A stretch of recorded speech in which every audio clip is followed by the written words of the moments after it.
Hello.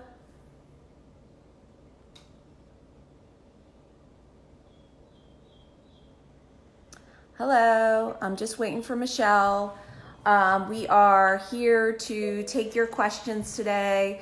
We get lots and lots and lots of questions in our DMs, and we want to be able to answer them for you. So Michelle and I are going to spend some time talking with you and answering any questions. No question is too embarrassing. In our story, there is a question box. You can put your question in that question box, and oh, I think Michelle is here. And we will answer them live for you. And here we go. Here's Michelle. Hi from South Africa. Hi, Corinne. Hi, Ivana. We're happy you're here. Um, so as I said, I'm going to repeat this. There are lots of people asking questions in our DMs, and we're trying to get to them. Hi, Chicago. We are trying to get to them, but as you can see, lots of people have a new interest in what's going on, and we're so grateful for that. And we want to keep you engaged, and we want you to know that what's happening right now is just the beginning. So someone says, at what point does your sharing as a white person, okay, I'm still waiting for Michelle. I'm sorry, this is so rough. If you go to our, I don't know how to allow you to ask a question. Oh, here we go.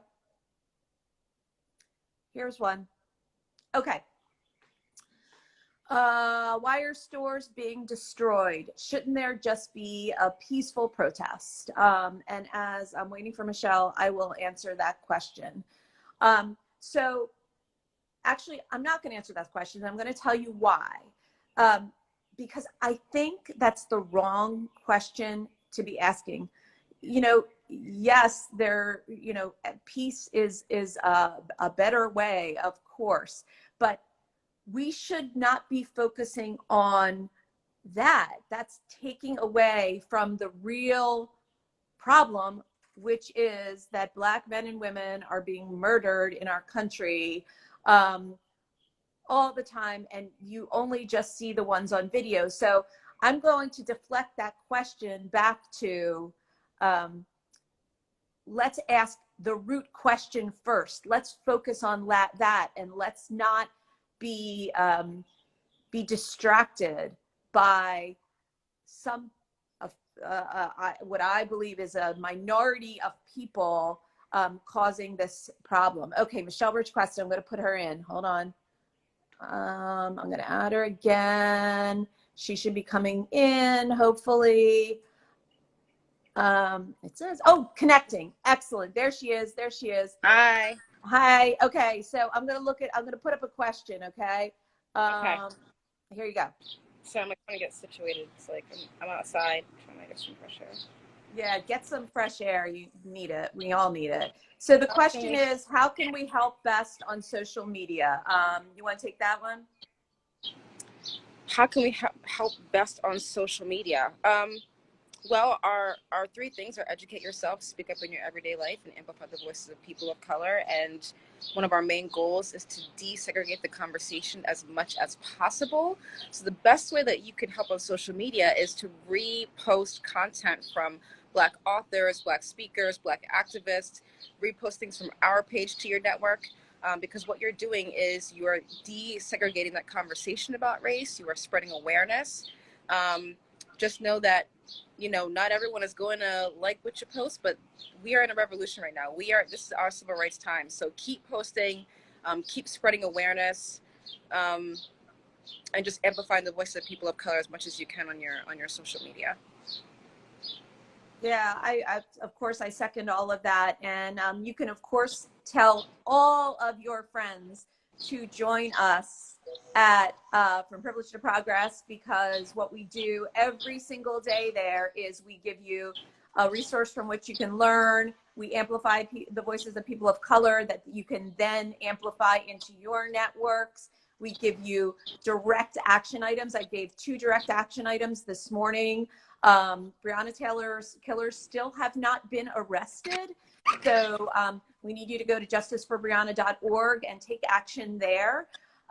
So that is, and then also there is another post I think that I put up last night that has direct action for you. So yes, ask your friends to join us on this path. Okay, I'm going to put another question up.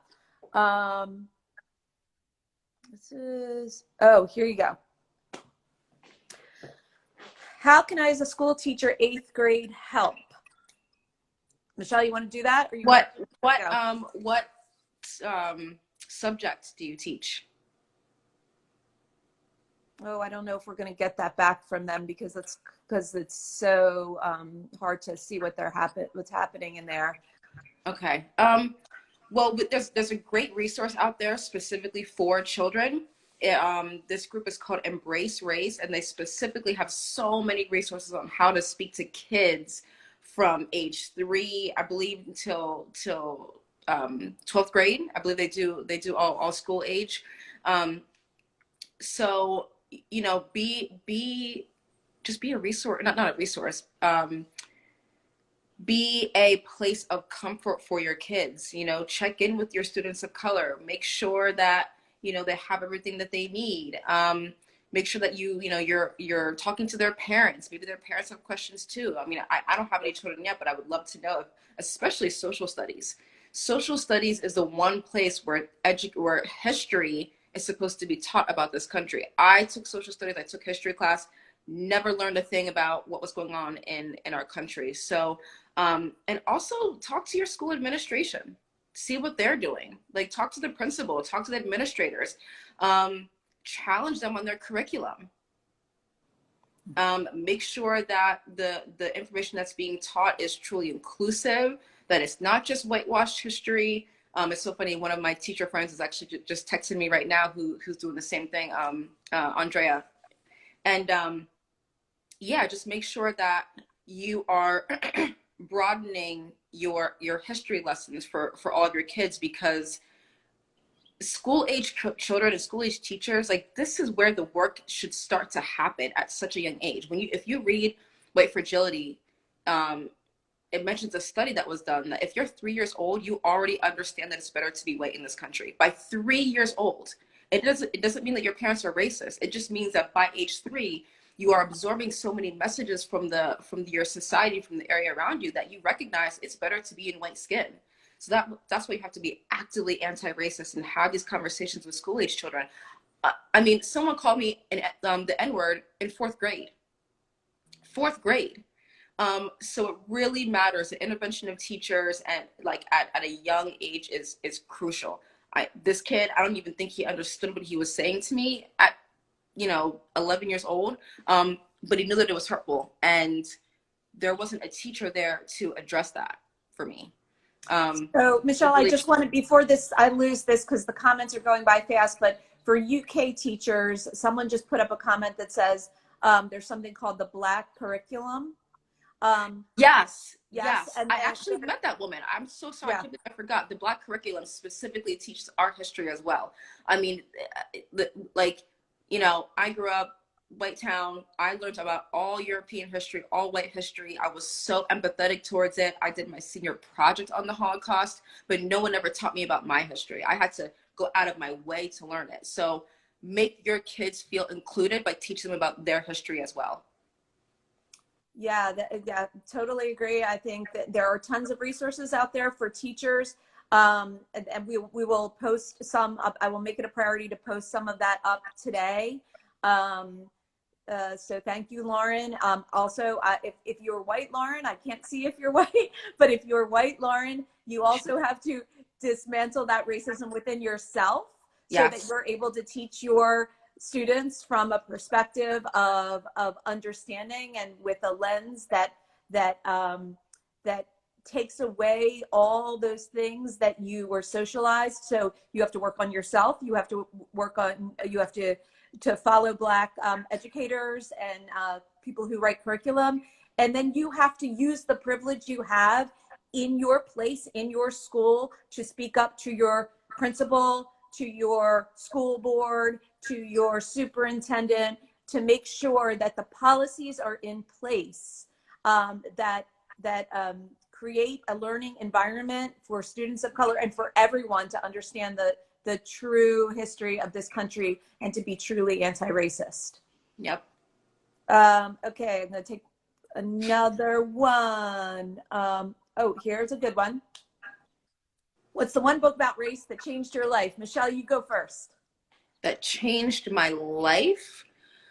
None have necessarily changed my life yet. I'm still, there's so many books for me to read, so that's hard. Right now I'm actually reading a compilation of pieces of work by African women or from African descent. I think it's actually called like Writings from Women of African Descent. And it's actually helping me find my voice more because I grew up not even knowing any Black authors. I mean, like wild. I was never taught about one Black author growing up in my white school. But I honestly love this book. I love White Fragility, to be totally honest with you, because it made me understand the things that I was confronting every single day. When I encounter a person, I can see some of the things that are happening within them, so I can come from a place of a bit more patience. I wouldn't say it changed my life, but it helps me in this work tremendously to meet people where they are. Yeah, I do have. Well, I'm going to say two. I know you said one book, but there was one first one and there was one second one. So the first one, I actually saw it just go by in a comment, and I just reread it. It's called Bluest Eye. It's by Toni Morrison. Yeah. It changed my life. And when I just reread it last week, I almost had forgotten how it changed my life, but it changed my life. So The Bluest Eye by Toni Morrison. You can also listen to it on Audible. She's passed away, sadly, but she has read all her books for Audible. So you can hear her beautiful, powerful voice if you do it that way. The second one was Just Mercy by Bryan Stevenson. That's really what got me on the path to where I am now.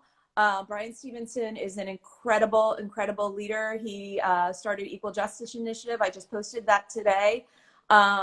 If you can watch the movie Just Mercy, but I highly recommend Just Mercy. It will change your life, I promise.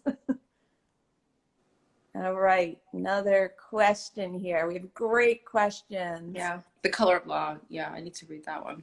Here's a good one. I stood up to work colleagues on social media. Should I bring it up when I next see them? From Katie. Should I? Damn. Well, way to show up that you challenge your work colleagues on social media. That's a really good question. I guess it all depends on maybe their response to when you stood up to them. You know what?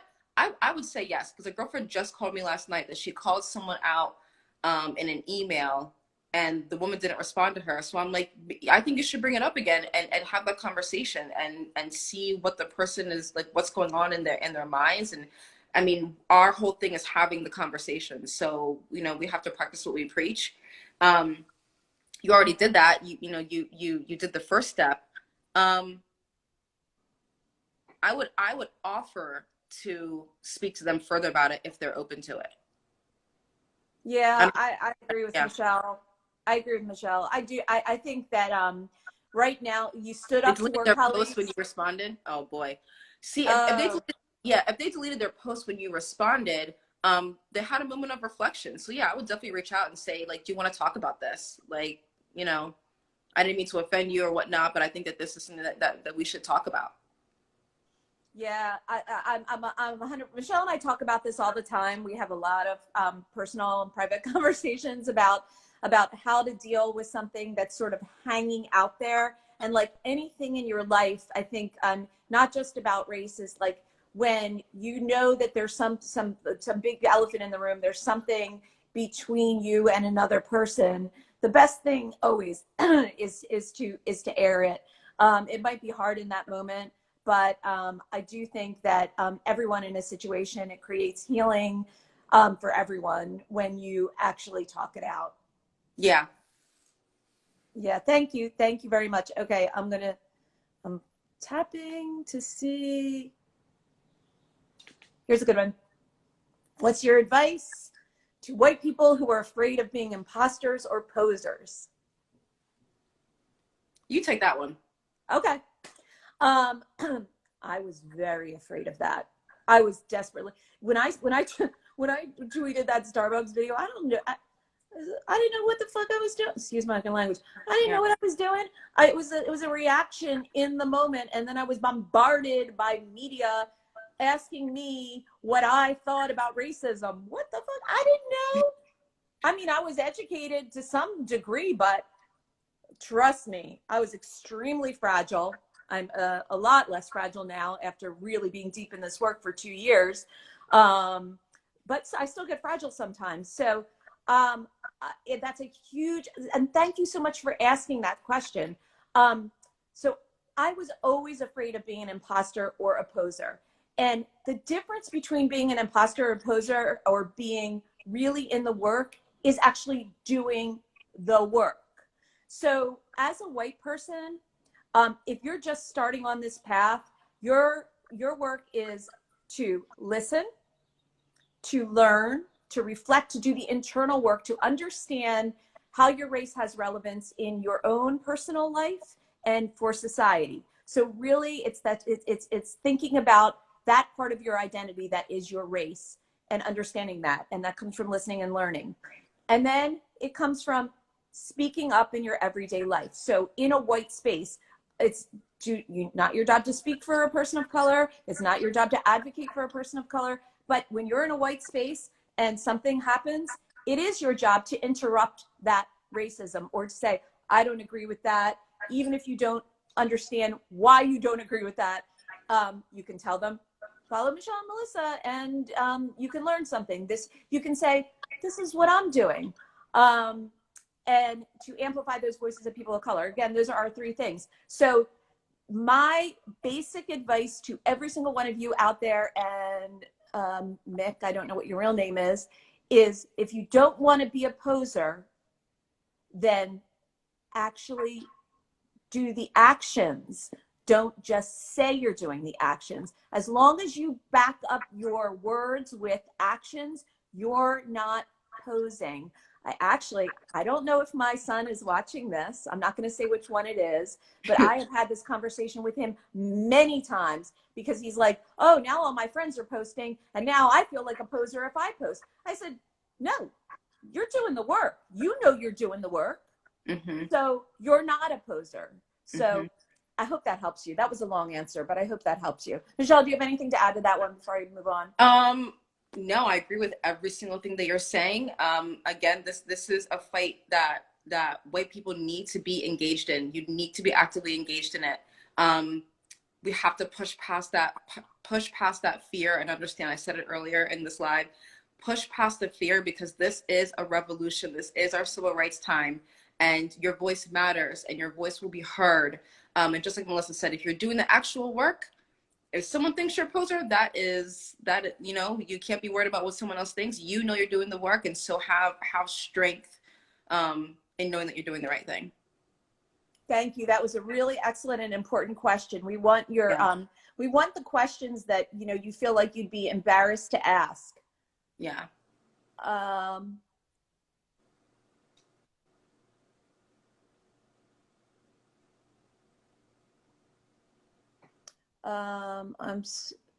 Okay, here's a good one from Amy Beth. arguing with people on Facebook, worth it or a waste of energy? And Michelle's going for that one first, because I think I don't know, we might have some different opinions about it. I used to do that more when I had more time. It is draining of your energy. I will gladly be in a discussion with someone that asks a question sincerely, someone that says, I really just want to ask this question. I'm not really sure. And I can tell that they're coming from a place of just really wanting the knowledge. But if someone is trying to deny racism, if someone is trying to deny the things that we know are true, if someone is trying to be disruptive and just cause issues, that is going to be a waste of your time, because that person doesn't want to have a discussion with you. They want to prove that they're right. So you have to be able to differentiate between someone that is really trying to understand and learn more and have a conversation with you, as opposed to someone that just wants to rile you up, because there are people out there that are like that. We get it every single day. Those people are not in your corner. Those people are not trying to understand the situation. So you need to be able to differentiate the two. Yeah, so I do agree with you. And I think that I had this discussion again with my family. We talk about this all the time, is that there's two different kinds of questions, of inquiry. And one is sincere inquiry, where you want to understand, and when someone wants to understand by the questions they ask. Yes. The other is defending against what you're saying. So if somebody says, but what about XYZ? But how about this? That's a kind of questioning which is somebody trying to prove you wrong. And so for me, that isn't a true openness and sincerity and curiosity. So no, I don't play with that kind of question. No, if you're gonna just come at me with whataboutism, yeah, then you don't really want to listen. But if somebody asks a sincere question, I would answer. So I think that the answer to your question is, it's worth it. Arguing with people on Facebook, it's worth it if the question is sincere. If it's just someone trying to prove you wrong, I don't find it to be worth it. Yeah. Okay, I think we can take one more question. Michelle and I have to get on a podcast at whatever. I'm in the West Coast, so it would be 9 for me, but noon for her. But we will be doing this a lot, because you guys have a lot of fabulous questions that are really, really important to ask. And we want the embarrassing questions.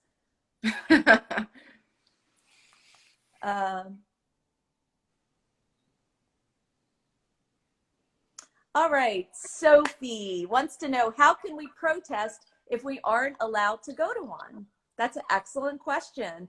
I'm sorry. I'm gonna just because I just watched President Obama's town hall twice yesterday. You watched it twice? Oh my gosh. I did. It's so good.